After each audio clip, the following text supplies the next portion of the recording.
오늘의 본문은요, 사도행전 13장과 14절에 대한 결론 같은 것이에요. 그러니까 바울 선교 사역에 있어서 전체적인 방향을 보여주는 것입니다. 그 중에 27절에 보시면요, 그들이 이르러 교회를 모아 하나님의 함께 행하신 일과 모든 일과 이방인들에게 믿음의 문을 여신 것을 보고라고 나오거든요.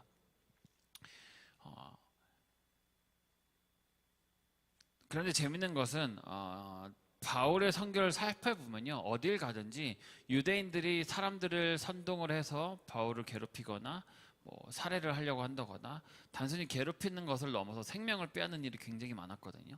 그런데 14장 15절에 보면 두 사도를 능욕하여 돌로 치려니 하는 장면과 19절에는 돌로 바울을 쳐서 죽은 줄 알고 성 밖에 버렸다라는 것까지 나와요.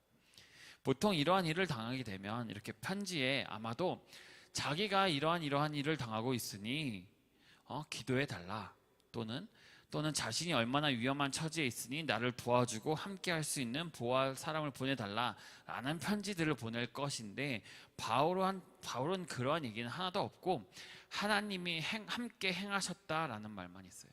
그리고 27절 마지막에 이방인들에게 믿음의 문을 여셨다라는 것만 기록되어 있습니다.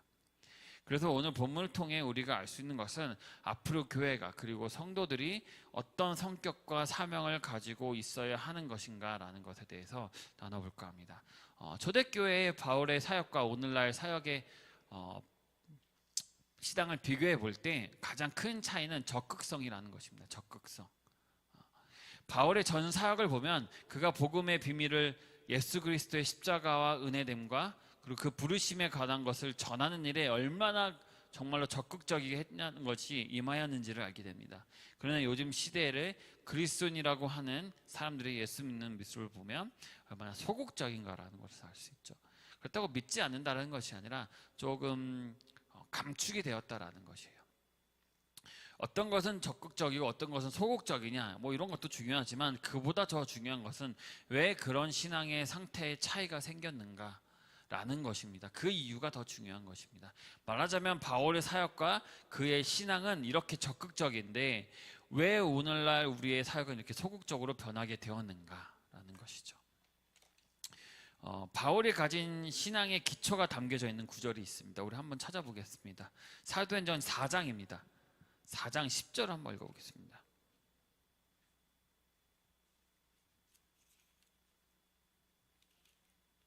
이 말씀은 바울의 신앙의 기초가 담겨져 있는 구절입니다.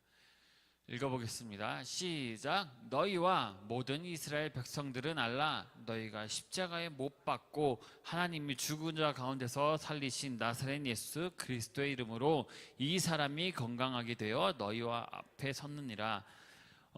특히 마지막 구절. 잠시만요.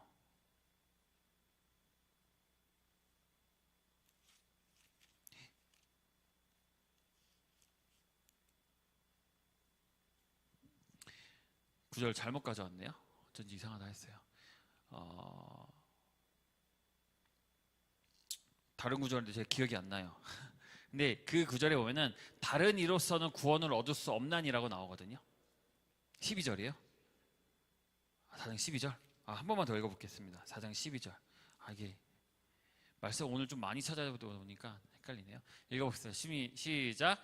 다른 이로서는 구원을 받을 수 없나니 천하 사람 중에 구원을 받을 만한 다른 이름을 우리에게 주신 일이 없음이라 하였더라. 이게 바로 바울이 적극성을 띄울 수 있었던 이유예요. 다른 이로서는 구원을 얻을 수 없나니, 예수 그리스도의 이름 외에 구원을 얻을 방법이 없었고 구원을 받지 못하면 인간이 심각한 형벌의 자리에 면할 수 없다는 사실입니다. 바울이 신앙을 그렇게 적극적이게 할 수 있는 이유였고 그가 타협하지 않는 인생을 걷게 하는 근거였으며, 그리고 그의 신앙의 기초, 즉 예수 그리스도에 관한 믿음이었다는 것이에요. 오늘날 우리들이 적극적으로 신앙인답게 살지 않는 가장 큰 이유는 예수 그리스도와 예수 그리스도 안에서의 영원한 약속들보다 지금 살고 있는 현재에서의 필요성에 더 많은 영향을 받기 때문이에요. 뻔한 이야기지만 쉽지 않은 겁니다. 우리가 예수를 믿지 않는 사람이라고 한다면 어떻게든 살든 상관이 없습니다. 살기 없겠죠. 그러나 예수를 믿는 사람들, 즉 예수를 믿는다는 그 말 속에는 세상 사람들이 십자가에 못 박은 그 예수를 나는 믿는다라는 말이 포함되어 있으며, 그 예수를 믿는다는 것은 세상과 타협할 소지를 부정하라는 것이죠. 요즘 사람들이 예수님을 믿지 않는 이유 중에 하나도 세상과 타협할 소지를 부정하는 것이기 때문입니다. 너무나도 많은 제약들이 걸려 있다라는 것이에요. 우리 예수를 믿는 사람들은 예수 그리스도를 높이며 그의 십자가의 사명을 증거하고 다니는 사람 모든 일을 그 인생의 가장 큰 보람과 책임과 사명으로 느끼고 알고 평생을 살아가야 된다는 것이죠. 나와 내 인생을 통해 하나님이 영광 받으시고 십자가의 비밀이 더 많이 증거되기를 바라는 것이 성도가 갖는 최고의 소망이어야 된다는 것이에요. 그러나 현실적으로는 대부분 신앙인들의 신앙생활을 이라는 것을 이 세상 살아가는데 도움을 주는 것으로 사용하기가 일쑤입니다. 이러한 상황은 성경과는 전혀 맞지 않습니다. 다시 돌아가면 이것도 틀릴까봐 또 13장 2절 한번 보겠습니다.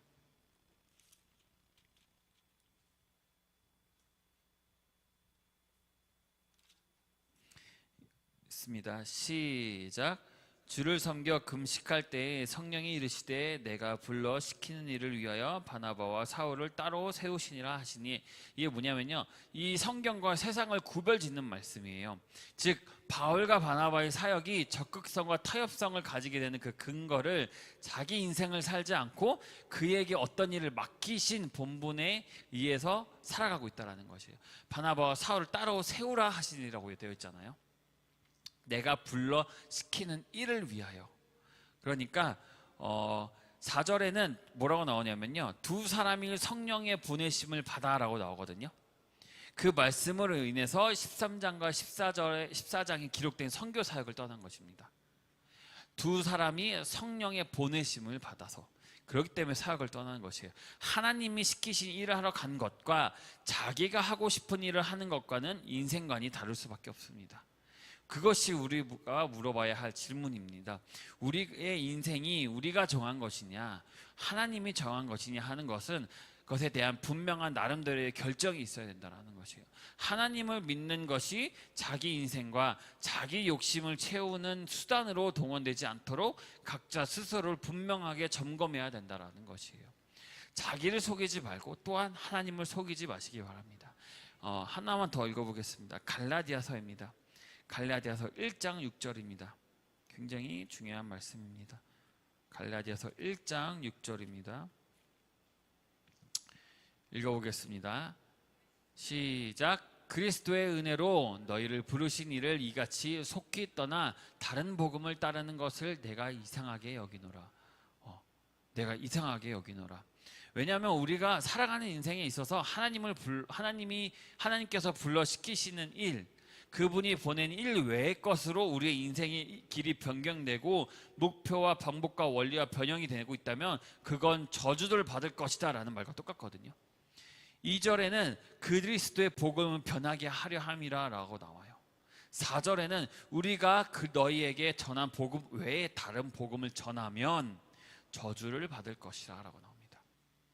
교회의 임무라는 것이 무엇입니까? 어두운 세상 속에 빛을 던지러 가는 것이고, 성도들의 역할은 십자가를 반대하는 자들 앞에서 너희가 버린 이 예수가 사실 우리를 구원하신 유일한 분이다라는 것을 외치는 것이거든요. 어쩌면 이러한 것들이 우리 세상살이를 골치 아프게 하고 많은 오해와 곤란을 이렇게 발생시킬 수 있지만, 그럼에도 불구하고 우리는 바로 그 일 때문에 보냄을 받은 자라는 사실을 기억해야 되는 것입니다. 하나만 더 찾아보겠습니다. 사도행전 20장입니다. 20장 17절.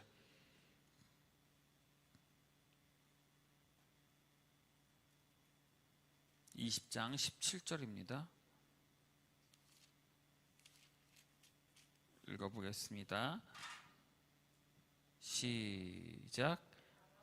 밀레도에서 사람을 에베소로 보내어 교회 장로들을 청하매, 바울은 보냄을 받았고 어떤 책임을 지고 있는 사람이에요. 책임을 지고 있는 사람입니다. 그러므로 맡은 자의 충성을 다할 뿐이에요. 우리가 계획을 짜고 일을 시키는 사람이 아니라 교회와 성도는 책임을 지고 맡은 자는 충성하는 것이에요. 그러니까 우리가 점점 하나님 일을 하는 데 있어서 적극성이 떨어지는 이유는 우리가 전하고 우리가 증거해야 할 것들이 이 세상 살아가는 데에는 언제나 나에게 손해를 끼칠 것이라는 것이 명백하기 때문이에요. 정직하게 이 세상을 살고 주를 두려워하고 사람을 두려워하지 않는 방법으로는 살아서는 이 세상에선 이익을 보지 못하고 그것이 뻔할 것이라는 것이 보이기 때문에 우리는 적극성을 떠오지 않는다는 것이죠. 하나님은 우리에게 계획을 갖고 계시며 우리를 통해 더 많은 사람 앞에서 진리와 생명과 영원한 약속과 그리고 은혜와 긍휼과 자비와 구원의 문을 증거하고 선포하라고 우리에게 하루의 삶을 주십니다. 그러나 이 일을 놓고 있다면 그거는 교회도 아니고 신자도 아니고 사기꾼이라는 것이죠. 좋은 옷을 입고 좋은 찬송을 하고 헌금을 하고 웃으며 돌아가는 것도 신앙의 행위입니다. 분명히 우리에게 필요한 것입니다. 그것이 전부는 아니라는 것이죠. 그렇다고 이 세상에서 살벌하게 싸우라는 것도 아닙니다. 나가서 싸워 이러는 것도 아닙니다. 그러나 여러분이 돌아가셨을 때 그렇게 행복하고 좋은 생각으로 가득 차서 잘 나누고 웃는 얼굴로 돌아가셨을 때 세상 속에서 여러분의 빛을 감추지 마시고 여러분이 그리스도인 된 것을 부끄러워하지 말라는 것이에요. 사도 바울이 다른 이유는 여기에 있습니다. 그가 나가서 한 일은 주께서 그에게 맡기신 것이기 때문에 그걸 얼만큼 성실하게 했느냐가 의미 있는 것이지 그가 그 일을 하는 동안에 어떻게 대접을 받고 위협을 당하고 방해를 받고 살해의 일을 느끼자는 것은 중요하지 않았기 때문에 그 편지에 그 보고서에는 쓰지 않았다라는 것이에요. 그가 그 일을 행하는 일이 있어서는 그의 목숨이 개의치 않았다라는 것입니다. 목숨 때문에 하나님이 부탁하신 일을 2차원적으로 문제를 미루지 않았다라는 것이죠. 내가 목숨을 위협을 당하던 내가 사기를 당하던 내가 누가 나를 괴롭히던 그것이 중요한 게 아니라는 것이에요. 그것은 2차적인 것이고 제일 중요한 것은 하나님 일을 행하는 것이 먼저였다라는 것이죠. 그것이 바울의 다른 이유입니다. 하나님의 일이 우선이고 그것을 위해 당하는 그 어떤 고통도 그에게는 문제될 것도 없었습니다. 돌로 쳐도 막을 수 없었고 감옥에 넣어도 말릴 수가 없었고 다른 어떤 세상 것을 유혹에서도 그를 막을 수 없었던 것입니다. 이것이 우리가 기본적으로 갖춰야 할 성도의 기본 요소가 아닐까 생각합니다. 빌립보서 1장을 보면 바울이 지금까지 말씀드린 그 일을 잘 설명하고 있는데 한번 읽어볼까요? 빌립보서입니다. 빌립보서 1장입니다. 말씀이 좀 많습니다. 1장 27절서부터 30절까지입니다. 읽어보겠습니다. 시작. 오직 너희는 그리스도의 복음을 담당하게 하라. 이는 내가 너희가 떠나 있으나 너희가 한 마음으로 서서 한 뜻으로 복음의 신앙을 위하여 협력하는 것과 무슨 일에든지 대적하는 자들 때문에 두려워하지 아니하는 이 일을 듣고자 함이라. 이것이 그들에게는 멸망의 증거요 너희에게는 구원의 증거니 이는 하나님께로부터 난 것이라. 그리스도를 위하여 너희에게 은혜를 주신 것은 다만 그를 믿을 뿐만이 아니라 또한 그를 위하여 고난도 받게 하려 하심이라. 너희에게도 그와 같은 싸움이 있으리니 너희가 내 안에 본 바요 이제도 내 안에서 듣는 바니라. 28절에 아무 일이든지 대적하는 자를 인하여 두려워하지 말라라고 되어 있거든요. 두려워하지 마십시오. 이 세상에 하나님의 뜻을 막을 수가 없으며 하나님의 사람으로 존재하는 우리의 존재 가치와 그 책임 있는 신분의 지위를 빼앗을 수 없다는 것입니다. 아무리 세상이 유혹하고 덤벼들더라도 이기십시오. 이길 수 있으며 또 이길 수 있도록 되어 있습니다. 주님께서 사망의 권세를 깨뜨리고 부활하셨듯이 여러분은 십자가로 승리할 것은 분명한 것이고 여러분을 대적하는 이들 앞에서 십자가의 앞에 굴복하는 열매를 얻으실 것입니다. 그것이 성도의 삶의 유일한 목표이고 이유이며 책임인 것입니다. 자녀가 공부 잘하는 것, 남편이 승진하는 것, 큰 돈을 버는 것, 그것들은 다 부수적인 것이에요. 따라오는 것들이에요. 이것들이 인생의 첫 번째 문제가 되거나 여러분을 좌우하는 걸림돌이 되지 않기를 바랍니다. 하나님의 자녀는 하나님의 자녀답게 하나님의 자녀라는 이름으로 어느 곳에서나 무슨 일이든지 그의 존재 가치가 인정되어야 되는 것입니다. 30절에는 뭐라고 나오냐면 너희에게도 같은 싸움이 있다라고 얘기 나옵니다. 이것을 위해 바울은 끊임없이 싸워 나가고 있다는 것이에요. 이 세상에 사도 바울을 방해해도 그 악한 도전에 대하여 악한 것으로 똑같이 싸우지 않는다라는 것이에요. 그저 예수 그리스도의 구원이 문 되시는 것과 하나님이 우리를 사랑하시고 구원으로 우리를 초대하셨다라는 것을 전할 뿐, 이 세상이 자기 지위와 자존심을 지키기 위해서 방어하지 않았다라는 것이요. 남이 나를 뭐라고 하든 그것에 변명에 대꾸하다가 성도로서 받은 바의 책임을 있는 것을 놓고 이 싸움에 말려 들어가는 일이 없도록 해야 돼요. 세상과 싸우다가 성도로서 해야 할 싸움을 놓친다라는 것이죠. 마음이 가난한 신앙생활의 사람들을 보시면 약삭 빠른 사람들이라고 얘기를 하거든요. 보냄을 받은 것도 아니고 분부를 받은 사명도 없는 사람들, 그리고 나는 예수를 믿노라, 나는 천국에 영원한 소망이 있다라고 스스로 속이는 사람들이 있습니다. 예수를 믿고 신앙생활을 한다는 것은 심리적인 평안과 주술적인 효과를 기대하는 것이 아닙니다. 그런 것들은 그저 불교나 무당이나 그런 것들이 있겠죠. 그런 사람들은 어떤 사람들도 있냐면, 그렇게 위안을 받고 싶은 사람들은 목사님들한테 양복을 대접하거나 식사를 대접하거나 하고 축복 기도를 받고 서로가 서로를 위로만 한다라는 것이죠. 그러면서 잘했다라고 묻어두면서 사는 모습들도 굉장히 많습니다. 그것이 잘못됐다라는 것이 아니라 그걸로 위로받고 심리적인 평안을 받으려 하는 그 모습이 잘못되라는 것이에요. 하나님 앞에서 두렵고 떨림을 가지고 책임 맡은 자의 사명을 완수하고 일생 동안 성실히 살기 위해 서로 간에 충고가 있어야 되고 격려가 있어야 되고 위로가 있어야 되는 것이 바로 교회인 것입니다. 그런 곳에 여러분이 계셔야 되는 것입니다. 하나님 말씀을 전하고 우리의 영혼을 각성시키고 분별할 것을 요구하고 세상에게 지지 않고 환난과 궁핍과 공경과 두려워하지 말라는 것을 기쁨으로 받은 줄로 알아야 된다는 것이에요. 하지만 요즘 교회가 자랑할 게 별로 없죠. 예수쟁이가 핍박받던 시대가 다시 돌아오는 것처럼 느껴지는 것은 저뿐만이 아닐 것입니다. 하지만 하나님의 복은 하나님께만 있습니다. 우리의 복은 하나님께만 있는 것입니다. 하나님께 인정받는 것 외에는 없습니다. 여호수아가 모세가 죽고 나서 그를 뒤이어서 가나안 땅에 들어가야 되는데 굉장히 두려워해요. 그래서 그 땅에 가나안 7족속이 살고 있었거든요. 그들을 몰아야 되는데 여호와는 그 큰 전쟁을 예비하고 들어갑니다. 아마도 여호수아는 굉장히 두려웠을 것이에요. 그가 가서 해야 될 이 거룩한 싸움, 영적인 싸움에 굉장히 당황했을 것입니다. 그래서 하나님께서 여호수아를 지도자로 불러 세우시고 그를 가장 강조하신 말씀이 뭐였냐면은 여호수아 1장 1절부터 9절까지 나옵니다. 강하고 담대하라고 얘기 나와요. 내가 너에게 명한 것이다. 그리고 내가 너의 평생에 너를 능히 당할 자가 없느니라. 내가 너를 떠나지 아니하며 버리지 아니하니라는 말을 1장 1절서부터 9절까지 계속 나와요. 1장에서부터 나옵니다. 첫 9절서부터 여호수아에게 하는 말이에요.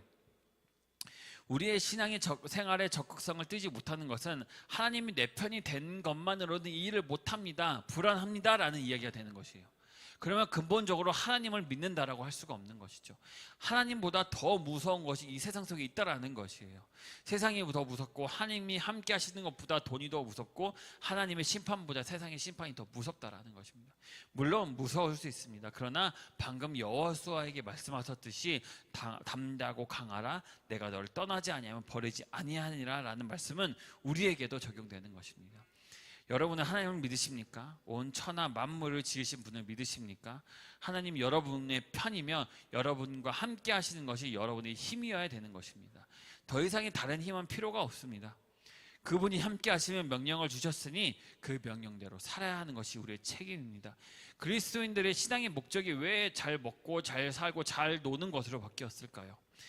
우리에게 가장 큰 위험은 미국이나 주식이나 경제나 공산당 이런 것들이 아니라고 생각합니다. 하나님의 권위를 놓치고 있는 것이 가장 큰 위험이라고 생각합니다. 미국이 보이지 않지만 굉장히 조금씩 무너지고 있습니다. 물론 겉으로는 멀쩡해 보이고 뭐 돈도 많아지는 것 같고 더 좋지만 사람들 속에서 조금씩 무너지고 있습니다. 그 이유는 뭐 젠더 이슈나 인종차별 같은 그런 부수적인 것들이 아닙니다. 그것들이 무너지고 있는 것들 이유 중 하나일 뿐이고 가장 큰 이유는 하나님의 권위를 놓치고 있기 때문이에요. 그들의 교회가 무너지고 있기 때문입니다. 미국뿐만이 아니라 한국도 똑같습니다. 교회가 하나님을 두려워하지 않고 사랑하지 않고 하나님의 영광을 드러내는 일에 항복하여 쓰임받지 않고 치장만 하고 있다는 것이에요. 목사들은 그의 능력을 세상 쪽에서 인정받기 위해서 교회를 어떻게 하면 더 크게 짓고 더 많아질까만 신경 쓰고 고민하고 있고, 성도들은 심지어의 위안을 받기 위해서 교회를 나올 뿐 하나님을 무서워하거나 하나님의 말씀을 그 생명의 원칙으로 삼고 있지 않다라는 것이죠. 서로 웃고 살면 그만이라는 것이에요. 결론입니다. 이제는 여러분의 행복과 생명을 지키기 위해서라도 하나님 편을 드십시오. 하루라도 빨리 돌이키면 그만큼 이익 아니겠습니까? 여러분의 삶을 여러분이 세상으로부터 어떤 대접을 받느냐 하는 것 때문에 흔들리지 못하게 하십시오. 돌로 맞고 능욕당하고 환난과 고통 속에 있으나 그것이 사도 바울에게는 그의 길을 가는 데 있어서 조금도 영향을 미치지 못했습니다. 그러니까 이 보고서에도 쓰지 않았던 것이거든요. 오직 하나님, 그에게 딱 관심은 하나님밖에 없었습니다. 하나님께서 구원의 문을 모든 사람에게 여셨도다. 나에게 이 은혜의 복음을 전하게 긍휼히 전하게 하셨도다. 나를 쓰셨도다. 내 말을 듣고 돌아오는 자가 있었도다. 이것 외에는 바울은 관심이 없었어요. 나를 죽이러 오든 상관이 없었다는 것입니다. 여러분 생애에서도 여러분이 이 세상에서 어떤 대접을 받느냐가 아니라 여러분을 통해서 어떻게 하나님의 나라가 확장되고 하나님의 존귀하심이 드러나고 죽어가는 영혼들이 하나님 앞으로 돌아오는 일들이 열매를 맺는가로 자신을 점검하시길 바랍니다. 그것으로 여러분의 인생을 가치 있게 여기시길 바랍니다. 그것 외에는 어느 것도 여러분의 인생을 흔들리지 못하게 하십시오. 스스로 속이지 마시고 하나님을 속이지 마십시오. 여러분이 하나님 앞에 인정받고 하나님이 기억하는 영혼들이 되시길 바랍니다. 세상 사람들하고 굳이 친해질 필요가 없습니다. 뭐 훌륭한 목사님이나 선교사님들이나 또는 높은 위치에 있는 사람들하고 굳이 친해질 필요도 없습니다. 하나님하고 친해지십시오. 하나님 앞에서 쓸모 인생이 되시길 바랍니다. 여러분 인생 속에는 하나님이 더 많이 나타나시고 일하실 수 있는 분이 되시기를 축원합니다. 기도하겠습니다. 죄 많은 이 세상이 하나님의 나라와 하나님의 의로 충만해지기를 기도합니다. 전쟁 중인 나라의 화해와 평화를, 기근과 질병으로 고다받는 이들에게는 일용할 양식과 치유의 은총을 주시고 우상을 섬기는 사람들이 돌이켜 하나님을 섬기게 하여 주시옵소서. 오늘도 성도를 부르신 하나님, 우리에게 은혜를 베푸사 하나님의 나라를 세우며 하나님의 의를 구하게 하시고 주님을 본받아 복음으로 세상을 섬기는 삶을 살게 하여 주시옵소서. 성령의 은사를 따라 주님의 몸된 교회를 섬기게 하시고 우리에게 주신 가정을 사랑으로 섬기게 하시며 우리를 필요로 하는 이웃을 찾아가 섬기게 하여 주시옵소서. 가난한 이들에게는 물질로 섬기게 하시고 병든 이들에게는 위로와 기도로 섬기게 하시고 확실한 주님의 사명을 가지고 꺾이지 않는 믿음으로 향하게 하여 주시옵소서. 세상이 나를 흔들고 나를 괴롭히고 나를 유혹한다 할지라도 내 눈은 오직 주님만 바라보게 하시고 그 믿음 흔들리지 않도록 언제나 함께하여 주시옵소서. 우리가 세상 일에 분주함 때문에 영적 기쁨을 잃어버리며 살아가지 않게 하시고 세상이 알지 못하는 주님이 주시는 평강을 맛봄으로 그 누구와도 그 어느 것과도 바꿀 수 없는 참된 기쁨을 향한 목마름이 있게 하여 주시옵소서. 오직 주님의 영광을 위하여 살기를 원합니다. 하나님의 목적이 우리의 하나님의 영광을 위해 지음받았음을 믿습니다. 우리가 우리 자신에게만의 삶을 초점을 맞추지 않게 하시고 하나님이 기뻐하시는 일에 하나님의 영광을 드러내는 삶의 모든 초점을 맞춰 살게 하여 주시옵소서. 이 땅에 사라질 헛된 것들을 구하며 사라질 육신의 욕구에 마음을 두지 않게 하시고 날마다 하나님의 얼굴을 구하며 주의 영광을 위해 달려가는 삶을 살게 하여 주시옵소서. 하나님의 영광을 온 누리에 나타낼 뿐만이 아니라 그분의 영광을 구하며 오늘도 그렇게 살아가게 하여 주시옵소서. 이제는 우리 주 예수 그리스도의 은혜와 하나님 아버지의 거룩하신 사랑과 살아계셔서 지금도 함께 하시며 사명을 감당할 수 있도록 성령의 기름 부으심으로 인도하시는 성령님의 그 크신 은혜와 사랑이 우리 모든 성도와 교회와 축복 위에 지금부터 영원토록 함께 있을지어다. 아멘.